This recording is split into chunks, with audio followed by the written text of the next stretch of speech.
ED की छापेमारी के बाद विधायक अंबा प्रसाद की मुश्किलें कम होती हुई नजर नहीं आ रही हैं।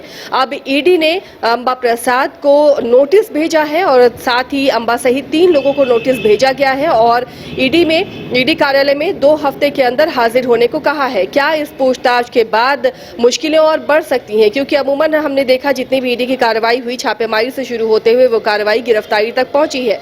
अब ईडी के हाथ क्या दस्तावेज लगे हैं, कौन कौन से ऐसे सबूत लगे हैं जिससे विधायक अंबा प्रसाद की मुश्किलें बढ़ सकती हैं, ये पूछताछ के बाद ही पता चल पाएगा जब अंबा प्रसाद से वो तमाम सवाल पूछे जाएंगे और अंबा प्रसाद उनका जवाब सही दे पाती हैं या फिर वो मुश्किलों में घिरती हैं। हमारी सहयोगी करिश्मा भी हमारे साथ जुड़ी हुई है। करिश्मा, लगातार अंबा प्रसाद इन दिनों सुर्खियों में है छापेमारी के बाद से। अब जब अंबा सहित 3 लोगों को ईडी का नोटिस गया है तो क्या ये माना जाए कि आने वाले दिनों में विधायक की मुश्किलें बढ़ सकती हैं? जी देखिए, अंबा प्रसाद की मुश्किलें अब बढ़ती हुई नजर आ रही है क्योंकि आपने देखा होगा कि रांची वाले आवास में ईडी की जब दबिश देखने को मिल रही थी तब यही माना जा रहा था कि कई दस्तावेज जो है ईडी अपने साथ लेकर गई है। लेकिन जब हजारीबाग में दूसरे दिन भी छापेमारी हुई तब ये खबर सामने आई कि भूमि से संबंधित कई जो दस्तावेज है ईडी के अधिकारी लेकर गए हैं। इसके साथ ही ये भी माना जा रहा था कि जो काला धन का निवेश किया गया है उसके भी कई दस्तावेज घर में मिले हैं और उसको भी ईडी अपने साथ लेकर गई है। लेकिन जब ईडी की ओर से एक प्रेस रिलीज जारी की जाती है उसमें यही बताया जाता है कि 35 लाख नगद जो है वो बरामद किए गए हैं ईडी की ओर से। इसके साथ कई फर्जी स्टाम्प जो है वो बरामद किए गए हैं। और कल आपने देखा होगा कि हजारीबाग में जब अंबा प्रसाद प्रेस वार्ता करती है उसमें यही जानकारी देती है कि ईडी की ओर से दस्तावेज जरूर लेकर गए हैं लेकिन जो जनता आवेदन देती है वो भी आवेदन जो है ईडी के अधिकारी अपने साथ लेकर गए। इसके साथ ही अंबा प्रसाद ने कोट करके ये कहा है कि विधानसभा का जब बजट सत्र चल रहा था उसमें वो कई सवाल जो है एक पेपर में लिख कर रखी थी और उसे भी ईडी के अधिकारी अपने साथ लेकर गए। उन्होंने 2 फोन का जिक्र भी किया है कि उनके पास फोन था और ईडी के अधिकारी उसे भी लेकर गए हैं। लेकिन उन्होंने एक खास बात बताई है। उनका कहना है कि जितने भी सूत्र के हवाले से खबर चल रही है यानी कि अंबा प्रसाद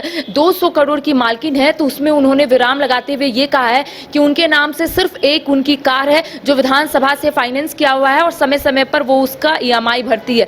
तो कह सकते हैं कि अंबा प्रसाद ने अपनी बातों को जरूर मीडिया के समक्ष रखी है। लेकिन दूसरी ओर जो ईडी की ओर से प्रेस रिलीज जारी की गई है उसमें यही कहा गया है कि 35 लाख नगद जो है वो बरामद किए गए। देखिए, यही हमें पता चल रहा है कि जो गोविंदपुर के पद स्थापित सीओ है शशि भूषण, उनके आवास से 20 लाख नगद जो है वो ईडी को मिले थे जिस दिन छापेमारी पहले दिन हो रही थी। उनका जो हवाई अड्डा के पास आवास है वहां पर जब ईडी की दबिश देखने को मिली, छापेमारी हुई, उस दौरान कई जो दस्तावेज कहा जाता है कि उन पर अंबा प्रसाद की खास इनायत रहती थी और सीआई से सीओ तक बनाया गया, प्रमोट किया गया। तो क्या ये लिंकअप ईडी की टीम करेगी और मुश्किलें बढ़ सकती हैं? जी देखिए, इससे पहले हम बता देते हैं अपने दर्शकों को कि अंबा प्रसाद ने इस सवाल का भी जवाब दिया। उनका कहना है कि जो सीओ का नाम सामने आ रहा है वो सीओ से इनकी नहीं बनती है, वो भ्रष्ट ऑफिसर है। इसके साथ उन्होंने यही कहा है कि मेरा और उस सीओ के साथ कोई भी संबंध नहीं है क्योंकि कई बार ऐसा उन्होंने कहा है कि कई बार ऐसा विवाद जो है सीओ के साथ उनका पहले हो चुका है। तो कह सकते हैं कि अंबा प्रसाद ने तमाम जानकारियां जरूर दी है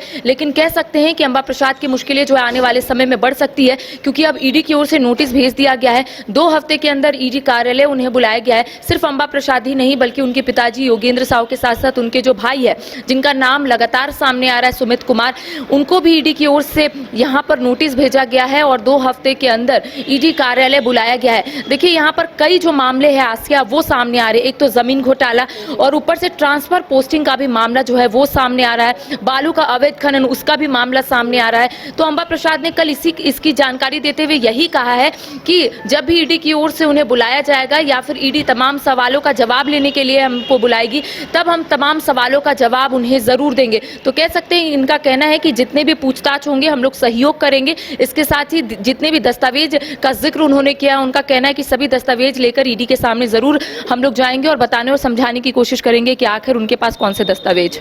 चलिए, तो ये तो साफ हो गया कि अंबा प्रसाद ईडी के नोटिस पर हाजिर होंगी ईडी कार्यालय और उन तमाम सवालों के जवाब देंगी जो आरोप उन पर लग रहे हैं। लेकिन इन सब के बीच जब विधायक अंबा प्रसाद, उनके पिता और भाई को ईडी का नोटिस आया है तो ये माना जा रहा है कि उनके लिए मुश्किलें आने वाले दिनों में बढ़ सकती हैं। फिलहाल इतना ही, लेकिन आप देखते रहिए न्यूज़ 22 को।